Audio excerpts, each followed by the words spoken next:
आज आप में सभी का स्वागत करता हूं। सुनील सर, आज हम लोग शुरू करने वाले हैं क्लास 10th के काव्य संकलन के अंतर्गत पाठ 1 पद, जिसके कवि हैं सूरदास जी।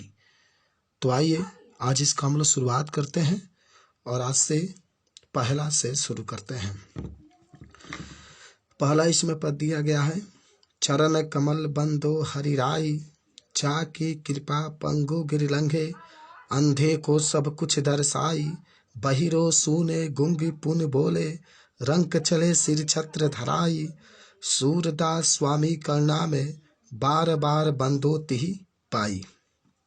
यानी आप इसमें देखेंगे, प्रसंग में कह सकते हैं कि इन पंक्तियों में कवि जो सूरदास जी हैं वह ईश्वर के बारे में बताए हैं, ईश्वर के कृपा के बारे में बताए हैं। तो आज से हम लोग व्याख्या शुरू करते हैं पहले का। तो शुरू करते हैं, चरण कमल बंदो हरिराई। सूरदास जी कहते हैं कि जो उस ईश्वर का चरण है वह कमल के समान सुंदर है, जिसको मैं बार बार वंदना करता हूँ। जाकी कृपा पंगु गिर लंघे, पंगु माना होता है लंगड़ा, गिरी माना होता है पर्वत को। यानी उस ईश्वर की कृपा से जो लंगड़ा होता है वह पर्वत को लांघ जाता है। अंधे को सब कुछ दर्शाई, जो अंधा व्यक्त होता है, दर्शाई माने दिखाई देना होता है, जो अंधा व्यक्त होता है उसको सब कुछ दिखाई देने लगता है। बहिरो सुने, उस ईश्वर की जब कृपा होती है तो बहिर व्यक्त भी सुनने लगता है। गूंग पुनी बोले, गूंगा व्यक्त पुनः बोलने लगता है। रंक चले सिर छत्र धराई, रंक माने होता है गरीब, जो गरीब व्यक्त होता है अपने सिर पर मुकुट को धारण करके चलने लगता है। सूरदास स्वामी करुणा में, सूरदास जी कहते हैं कि मैं उस करुणा में माना होता है दया से भरे हुए स्वामी माने ईश्वर को बार बार बंदो तिहि पाई, मैं बार बार वंदना करता हूँ। तो इन पंक्तियों में हम लोगों ने देखा कि कैसे सूरदास जी ईश्वर की आराधना करते हैं। इसी के साथ हम लोग सेकेंड पर चलते हैं।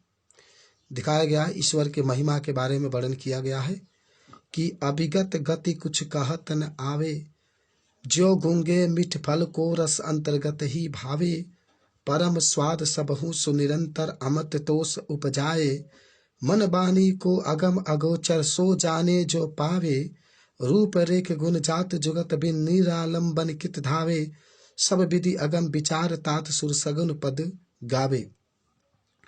सूरदास जी कहते हैं कि अभिगत गति कुछ कहत न आवे, यानी ईश्वर के गति के बारे में कुछ भी नहीं कहा जा सकता है। जो गूंगे मीठ फल को रस अंतर्गत ही भावे, जैसे कोई गूंगा जो बोल नहीं सकता है, जैसे कोई गूंगा व्यक्ति जब मीठे फल को खाता है तो उस मीठे फल के रस को केवल अपने अंतर महसूस करता है। परम स्वाद सबहु सुनिरंतर अमृत तोष उपजावे, उसके जो परम स्वाद है वह कैसे है, केवल अपने हृदय में ही वो महसूस करता है। मन बानी को अगम अगोचर सो जाने जो पावे, फिर कहते हैं कि जो मन से वाणी से उस अगम अगोचर की आराधना करता है, जो ईश्वर के बारे में जानने का प्रयास करता है, वही ईश्वर को प्राप्त करता है। रूप रेख गुण जाति जुगत बिनु निरालंबन कित धावे। सूरदास जी कहते हैं कि जो ईश्वर है उनका कोई रूप रेखा जाति माता पिता संसार कुछ भी नहीं है। निरालंब माने होता है निरंकार, ईश्वर निरंकार है। फिर आगे सब विधि अगम विचार तात सुर सगुन पद गावे। सूरदास जी कहते हैं कि सब विधि, इन सभी विधियों पर विचार करते हुए सूरदास जी सुंदर सुंदर पदों को गाते हैं। तो ये हम लोगों ने ईश्वर के महिमा के बारे में देखा कि कैसे ईश्वर के महिमा के बारे में वर्णन किया गया है। नेक्स्ट पे चलते हैं और तीसरा स्टेंजा के पास हम लोग चलते हैं। किलकत कान घुटरवन आवत, किलकत काट घुटरवन आवत, मणि में कनक नंद के आंगन, बिंब पकड़वे जे धावत, कबहू निरखी हरि आप छाव को, करसो पकड़न चाहत, किल की हसत राजव तो दतिया, पुनि पुनि तीव अवगाहत, कनक भूमि पर कर पग छाया, यह उपमा इक राजत, करी करी प्रतिबद्ध प्रतिमनि बसुधा, कमल बैठ की साजत, बाल दशा सुख निरखी जसोदा, पुनि पुनि नंद बुलावत, अचरा तरले ढाकी के सूर्य के प्रभु को दूध पियावत। इस पंक्तियों में हम श्री कृष्ण के बचपन के बारे में पढ़ेंगे, बचपन की कहानियां के बारे में पढ़ेंगे। सूरदास जी कहते हैं कि जब श्री कृष्ण किलकत कान घुटरवन आवत, जब श्री कृष्ण किलकारी मारते हुए घुटने के बल चलते हैं तो बहुत ही सुंदर दिखाई देते हैं। मणि में कनक नंद के आंगन, नंद बाबा का जो आंगन है वह सोने का बना हुआ है, उसमें मणि लगी हुई है। बिंब पकड़े हुए चिधावत, और उसमें प्रतिबिंब जब बनता है श्री कृष्ण तो उसको पकड़ने के लिए धावत माना होता है, दौड़ते हैं। कबहू निरखी हरि आप छाँव को, करसो पकड़न चाहत। कबहू माना होता है कभी कभी, निरखी माने देख करके, हरि माना होता है श्री कृष्ण, आपू माना होता है अपने, छाँव माना होता है प्रतिबिंब को, कर माने हाथों से, पकड़न माने पकड़ने के लिए, चाहत माने चाहते हैं। कभी श्री कृष्ण अपने ही रूप के प्रतिबिंब को देख करके अपने हाथ से पकड़ना चाहते हैं। किलकी हसत राजव दो दतिया, पुनि पुनि तीव अवगाहत। किलकी माना होता है किलकारी मारते हुए जब श्री कृष्ण हंसते हैं तो पुनि पुनि, दतिया माना होता है तो उनके जो दांत होते हैं दिखाई देते हैं, और पुनि पुनि माना होता है बार बार इसको देखने का मन करता है। कनक भूमि पर कर पग छाया, यह उपमा इक राजत। कनक माने होता है सोने जैसे भूमि पर, कर माने हाथों के, और पग माने पैरों का, छाया माने प्रतिबिंब। ये प्रतिबिंब बहुत ही सुंदर दिखाई देता है। करी करी प्रतिबद्ध प्रतिमने बसुधा, कमल बैठ की साजत। करी करी माने होता है कि श्री कृष्ण के क्रम से हाथों के और पैरों के प्रतिबिंब पृथ्वी के ऊपर बने, इसके लिए पृथ्वी कमल के रूप में सज करके बैठी हुई है। बाल दशा सुख निरखी यशोदा, पुनि पुनि नंद बुलावत। बाल दशा माना होता है इस बाल दशा के सुख को, निरखी माने देख करके, यशोदा माँ पुनि पुनि माना होता है बार बार नंद बाबा को बुलाती है। यानी कहने का मतलब है कि इस बालक के जो सुख होता है उसको देख करके, निरखी माने देख करके यशोदा माँ नंद बाबा को बार बार बुलाती है, और अचरा तरले ढाके के सूर्य के प्रभु को दूध पियावत। और फिर अपने आंचल से उसको ढाक करके, यशोदा माँ अपने आंचल से श्री कृष्ण को ढाक करके और उनको दूध पिलाने लगती है। तो इस पंक्तियों में श्री कृष्ण के बचपन की कहानियों के बारे में हम लोगों ने अध्ययन किया। अब आते हैं नेक्स्ट 4 नंबर स्टेंजा पर चलते हैं।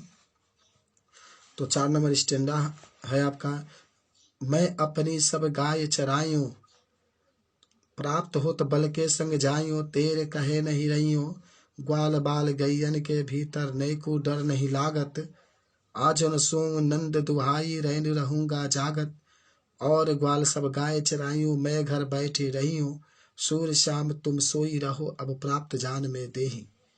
मैं अपनी सब गाय चरायूं, श्री कृष्ण कहते हैं कि हे माँ अब मैं अपने गाय चराने के लिए जाऊंगा। प्राप्त हो तो बल के संग जाइयो, तेरे कहे नहीं रहियो। हे माँ प्राप्त माने सुबह होते ही, बल माने होता है बलराम के साथ मैं गाय चराने के लिए जाऊंगा, तेरे कहे नहीं रहियो, तुम्हारे कहने पर भी मैं घर पर नहीं रहूंगा। फिर कहते हैं श्री कृष्ण, ग्वाल बाल गैयन के भीतर नैको डर नहीं लागत। कहते हैं कि ग्वाल और गायों के बीच में माँ नैको माना होता है मुझे डर नहीं लगता है। अजन सोऊं नंद दुहाई, रहन रहूंगा जागत। फिर कहते हैं श्री कृष्ण कि आज मैं नंद बाबा के पास नहीं सोऊंगा, रहन रहूंगा जागत, आज मैं रात भर जागता रहूंगा। और ग्वाल सब गाय चराइयों, मैं घर बैठे रही हूँ। श्री कृष्ण कहते हैं अपनी माँ से कि हे माँ और सभी गोपिकाएं अपने गाय को चराएंगे और मैं घर पर बैठा रहूंगा, सूर्य शाम तुम सोई रहो, अब प्राप्त जान में देही। श्री कृष्ण की माँ कहती है कि हे मेरे लाल, हे मेरे पुत्र, तुम सो जाओ, प्राप्त जान में देही, सुबह होते ही मैं तुम्हें जगा दूंगी। तो ये था। नेक्स्ट चलते हम लोग।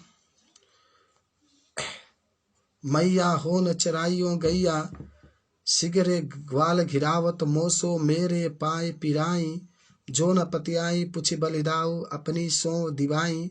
यह सुनी माई जसोदा ग्वालिन गारित देते रिसाई, मैं पठवत अपने लड़िका को आवे मन बहराई। सूर शाम मेरी यति बालत मारत ताहि रिगाई, मैया हो न चराई गैया। हे माँ, अब मैं गाय चराने के लिए नहीं जाऊंगा। सिगरे ग्वाल घिरावत मोसो मेरे पाए पिराई, सभी ग्वाल माना होता है गोपिकाएं मुझसे ही गाय को घिरवाते हैं। मेरे पाए पिराई, और मेरे पैरों में दर्द हो जाता है। जो न पतियाई पुछ बलिदाऊं अपनी सौ दियाही। हे माँ, अगर तुम्हें विश्वास नहीं होता है तो अपनी कसम देकर बलिराम से पूछ लो। यह सुनी माई जसोदा ग्वालिन, यह सुन करके यशोदा माँ ग्वालिन माना होता है गोपिकाओं को गाली देते रिसाई, गाली देते हुए नाराज हो जाती है। फिर कहती है कि मैं पठवते अपने लड़िका को आवे मन बहराई। श्री कृष्ण की माँ कहती है पठवती माने भेजना, कि मैं अपने लड़का को इसलिए भेजती हूँ कि आवे मन बहराई, कि उनका मन बहलेगा। सूर श्याम मेरी अति बालक मारित ताहि रिगाई। सूरदास जी कहते हैं कि यशोदा माँ कहती है कि अब मैं अपने पुत्र को गाय चराने के लिए नहीं भेजूंगी, क्योंकि वह रिगा रिगा के मेरे पुत्र को मार डालेंगे। तो ये था श्री कृष्ण की कहानी। आगे बढ़ते हैं नेक्स्ट। अब देखिए श्री कृष्ण बड़े हो गए हैं और बड़े होने के बाद मुरली से उनको प्यार हो गया है, तो अब मुरली के बारे में हम लोग पढ़ेंगे। तो देखिए, एक सखी दूसरे सखी, सखी रे मुरली ले जी चोरी, जीन गोपाल किन्हे अपने बस पृथ्वी सबवन की तोड़ी। छीन एक घर भीतर नी सरवास धरत न कबहू छोरी। कबहू कर कबहू अधरन कटी कबहू खोसत जोरी। ना जाने कुछ मेलिनी मोहिनी राख अंग अंग भोरी। सूरदास प्रभु के मन सजनी बांध राग की डोरी। सखी रे मुरली ले जी चोरी, एक सखी दूसरे सखी से कहती है, हे सखी, तुम श्री कृष्ण के मुरली को चुरा लो। जी ने गोपाल किन्हीं अपने बस पृथ्वी सबवन की तोड़ी। जी ने गोपाल किन्हीं अपने बस, जिन्होंने श्री कृष्ण को अपने बस में कर लिए, पृथ्वी सबवन की तोड़ी, और हम सभी के प्रेम को तोड़ दी है। छीन एक घर भीतर, फिर सखी कहती है कि एक क्षण के लिए चाहे घर के भीतर श्री कृष्ण रहे, निशिवासर चाहे बाहर रहे, धरत में कबहू छोरी, वह मुरली को एक क्षण के लिए भी नहीं छोड़ते हैं। कबहू कर, सखी कहती है कि श्री कृष्ण कबहू कर माने कभी अपने हाथों में लेते हैं मुरली को, कबहू अधरन कभी अपने ओठों पर लगाते हैं, कटी कबहू खोसत जोरी, कटी माने कमर, और कभी मुरली को अपने कमर में खोस लेते हैं। ना जानो कुछ मेलिनी मोहनी राख अंग अंग भोरी, ना जाने वह कौन सी, फिर कहती है सखी एक सखी से, सखी ना जाने उस मुरली ने कौन सी अपनी मोहनी रूप चलाई है कि राख अंग अंग भोरी, कि श्री कृष्ण को अंग अंग को अपनी ओर आकर्षित कर लिए। सूरदास प्रभु के मन सजनी बांधो राग की डोरी। सूरदास प्रभु को मन सजनी बांधो राग की डोरी।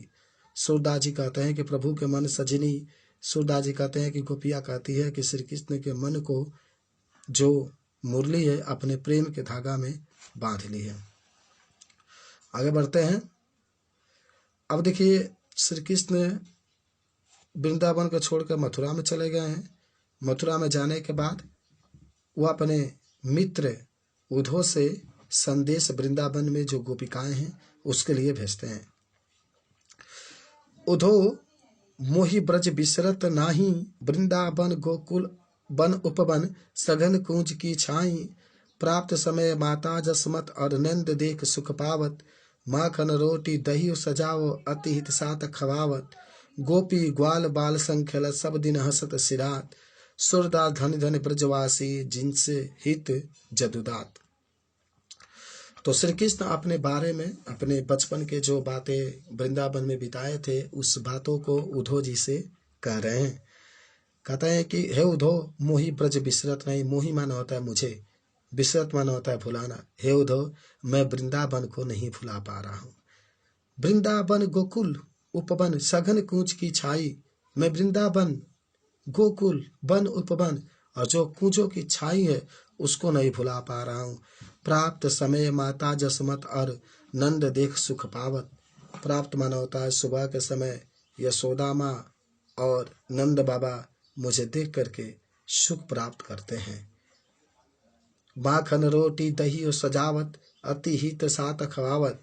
और माखन रोटी और दही को सजा करके और बहुत ही हित माने बहुत ही प्रसन्नता पूर्वक खिलाते थे। श्री कृष्ण उद्धव जी से कह रहे हैं कि हे उद्धव, प्राप्त सुबह के समय जो यशोदा माँ रोटी दही को सजा करके और मुझे बहुत ही प्रसन्नता के साथ खिलाते थे। गोपी ग्वाल बाल संग खेलत सब दिन हंसत सिरात। कहते हैं श्री कृष्ण उद्धव से, उद्धव मैं गोपिकाओं और ग्वाल बलाओं के साथ दिन भर खेलता था और पूरा दिन हंसते हुए व्यतीत होता था। सूरदास धन धनी ब्रजवासी जिनसे हित जदुदात, हित माने प्रेम होता है। सूरदास जी कहते हैं कि श्री कृष्ण कहते हैं कि धन्य वह ब्रज के निवासी हैं जिनसे मुझे प्रेम हुआ था, वो धन्य हैं जिनसे मुझे प्रेम हुआ था। नेक्स्ट चलते हैं। अब उद्धव जी जो अपने संदेश लेकर के गए हैं, श्री कृष्ण ने दिया है तो संदेश को देते हैं। तो गोपिकाएं क्या कहती है, उद्धव मन न भय 10-20 एक हो तो सो गए स्वाम संग को अवराध है इस। इंद्र शीतल भई केशव बीन ज्यो देह बीन शीस। आशा लागी रहित तन श्वासा जीवित कोट बरिस। तुम तो सखा श्याम सुंदर के सकल जोग के ईश। सुर हमारे नंदन नंद बिन और नहीं जगदीश। तो यहाँ पर जो बातें हम लोग देखेंगे वो बातें हैं कैसे उद्धव जी श्री कृष्ण के संदेश को ले जाकर के वृंदावन में गोपिकाओं को देते हैं। तो गोपिकाएं उद्धव जी से कहती हैं कि उद्धव मन न भय 10-20। हे उद्धव, हम लोग का मन 10-20 नहीं है। एक होत सो गए श्याम संग को अवराधे ईश। एक ही मन था और वो भी मन श्री कृष्ण लेकर के चले गए हैं। को अवराधे ईश, अब कोई दूसरा मन हम लोग के पास नहीं है। इंद्र शिथिल भई केशव बीन, जो इंद्रियां हैं वह शिथिल हो गई हैं। केशव माना होता है श्री कृष्ण के बिना। जो इंद्रियां हैं श्री कृष्ण के बिना शिथिल हो गई हैं। जो देह बीनु शीश, जैसे सिर के बिना शरीर का हो जाता है, जैसे सिर के बिना शरीर हो जाता है वैसे ही हम लोग का इंद्रिया श्री कृष्ण के बिना शिथिल हो गई है। आशा लागी रहित तन श्वासा जीवित कोट बरिस। गोपिकाएं कहती है कि हम लोग के जो सांस होते हैं इस आशा के साथ चलती रहती है कि जीवित कोट बरिस, की करोड़ों वर्ष बाद भी श्री कृष्ण से मिलन अवश्य होगा। तुम तो सखा श्याम सुंदर के सकल जोग के इस। फिर गोपिकाएं कहती है कि हे उद्धव, तुम तो सखा माने मित्र होता है, तुम तो श्री कृष्ण के मित्र हो, तुम सकल जोग के इस, तुम तो सभी जोगों को अच्छे तरीके से जानते हो। सुर हमारे नंदन नंद बिन और नहीं जगदीश। गोपिकाएं कहती हैं कि सूरदास जी कहते हैं कि गोपिकाएं कहती हैं कि हे उद्धव, हमारे श्री कृष्ण के बिना इस संसार में दूसरा कोई भगवान, जगदीश मन भगवान होता है, हमारे श्री कृष्ण के बिना इस संसार में दूसरा कोई भगवान नहीं हो सकता है। आगे बढ़ते हैं। तो नेक्स्ट है श्याम तुम ही हौ को नहीं पठावे। तुम ही बीच भुलाने ब्रज नारीन सो जोग कहत हो। बात कहत न लजाने बड़े लोग न विवेक तुम्हारे ऐसे भय आयाने। कहाँ अबला हमसो कही लही हम सही के जियो गुण लही सयाने। कहाँ अबला कहाँ दशा दिगंबर मस्त करो पहचाने। साच कहो तुमको अपनी सो बूझत बात निदाने। सूर श्याम जब तुम ही पठायो तब नए को मुस्काने। गोपिकाएं पूछ रही हैं उद्धव जी से कि हे उद्धव, जब श्री कृष्ण तुम्हें भेज रहे थे तो क्या उनके साथ ये बातें हुई थी। उन बातों में वो पूछ रही है कि श्याम तुम ही हा को नहीं पठायो तुम ही बीच भुलाने। कि श्री कृष्ण ने कहती है गोपिकाएं कि श्री कृष्ण ने तुमको नहीं भेजा है, तुम भुला करके हम लोग के बीच, हम लोग के यहाँ आए हो। ब्रज नारीन सो जोग कहत हो, ब्रज के नारीन माने औरतों से जो तुम जोग के बात कहते हो। बात कहत न लजाने, तुम्हें बात कहते हुए लजा नहीं आ रही है। बड़े लोग न विवेक तुम्हारे ऐसे भय आयाने, तुम्हारा जो विवेक है वो बहुत ऊंचा दिखाई नहीं दे रहा है। हम सो कही लई हम सही के, जिए गुण ले ही सयाने। हमसे जो कह रहे हो हम सही के, ये सही सही है कि नहीं? अगर ऐसा नहीं है तो तुम बहुत ही इसका कठोर दंड मिलेगा। कहाँ अबला कहाँ दशा दिगंबर, मस्त करो पहचानो। गोपिकाएं कहती है कहाँ वह अबला स्त्री, कहाँ वह दशा दिगंबर, हम लोग कैसे पहचान करेंगे। साच कहो तुमको अपनी सो, बूझत बात निदाने। साच कहो, सही सही बात कहो, बूझत बात निदाने। इस बात को तुम मजाक मत लो। सूर्य श्याम जब तुम ही पठायो, तब नए को मुस्काने।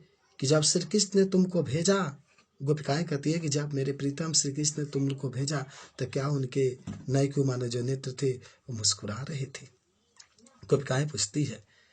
और फिर गोपिकाएं को जब संदेश देते हैं तो गोपिकाएं उद्धव जी से पूछती है, कहती है कि निर्गुण कौन देश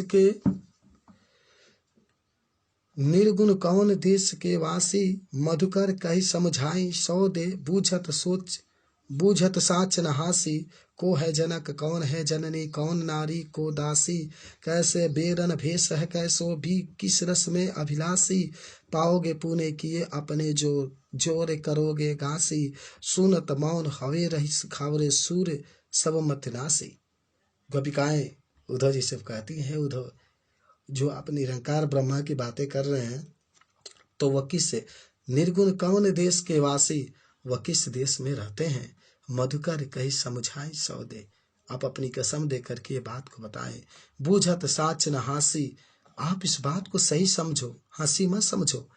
फिर कहती है कि हे उद्धव, को है जनक, उस निरंकार ईश्वर के जनक माने पिता कौन है, कौन है जननी माता कौन है, कौन नारी स्त्री पत्नी कौन है, को दासी और कौन उनकी दासी है। कैसा वरण, कैसा उनका वरण रूप है, भेष है कैसा उनका भेष है। किस रस में अभिलाषी, और वह किस रस का पान करते हैं। पाओगे तुम किए अपनो, जोर करोगे घासी। जो तुम करते हो इसका फल तुम्हें मिलेगा अगर तुम इसको मजाक करते होगे। सुनत मौन हवे रही बाबरे, सूर सब मत नासी।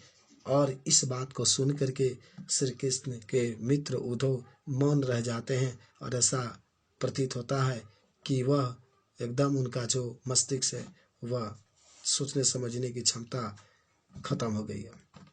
लास्ट है, संदेशो देव की कहियो, हो तो धाई तिहारे सुत के माया करत ही रहियो। यद्यपि ते तुम जानत उनकी तौ मोहि कही आवे। प्राप्त होते मेरे लाल लड़ते माखन रोटी भावे। तेल उबटन और तात जल ताही दिख भज जाते। जोई जय मांगत सोई सोई देत, क्रम क्रम करी के नहायत। शूर पथिक सुन मोहि रैन दिन, बढ़त रहत उड़ सोच। मेरो अलक लड़ते मोहन हाय करते संकोच। संदेश देव की सो कहियो। हे उद्धव जी से यशोदा माँ अपने संदेश को बताती है, कहती है कि हे उद्धव, देवकी से जाकर के संदेश को कह देना। संदेशो देव की सो कहियो, कहती है यशोदा माँ के पास श्री कृष्ण रहते थे तो उनका पालन पोषण की थी। अब श्री कृष्ण देवकी के पास चले गए हैं तो यशोदा माँ देवकी के लिए और श्री कृष्ण के लिए संदेश उद्धव जी से भेजती है। इसी का वर्णन इस पंक्ति में की गई है। तो संदेशो देव को सो कहियो, हे उद्धव, जो मैं संदेश दे रही हूँ तुमको, उस संदेश को तुम देवकी से जाकर के कह देना। हो तो धाई तिहारे सुत के, धाई माना होता है पालन पोषण करने वाले। मैं तो तुम्हारे पुत्र के पालन पोषण करने वाली हूँ, माया करत ही रहियो, थोड़ा बहुत दया करते रहिएगा। यद्यपि ते तुम जानत उनकी तो मोहि कही आवे। कहती है यशोदा माँ की यद्यपि तुम श्री कृष्ण के टेव को जानती हो तो मोहि कहे आवत, फिर भी मैं कहती हूँ कि प्राप्त होते मेरे लाल लड़ते माखन रोटी भावे। कि सुबह होते ही मेरे श्री कृष्ण माखन और रोटी खाने के लिए लड़ने लगते थे। फिर कहती है यशोदा माँ उद्धव जी से, तेल उबटन और तात जल, तेल उबटन और तात माने होता है गर्म जल को देख करके ताही देखी भजजात, इसको देख करके श्री कृष्ण भागने लगते थे। जो जो मांगत सोई सोई देत, जो जो मांगते थे उसको मैं क्रम से देती थी क्रम क्रम करी के नहावत और धीरे धीरे उसको स्नान कराती थी। सूर पथिक सुन मोहि रैन दिन बढ़त रहत उड़ सोच। यशोदा जी कहते हैं कि यशोदा माँ कहती है कि रात दिन मैं तुम्हारे ही रास्ते को देखती रहती हूँ कि कब श्री कृष्ण आएंगे। मेरी अलक लड़ते मोहन हाय करते संचोत। मेरे श्री कृष्ण तरह तरह की बातों को सोच करके संकोच करते होंगे कब मेरे श्री कृष्ण हमसे मिलने के लिए आते हैं। इसी के साथ इस पाठ का समाप्त होता है। धन्यवाद।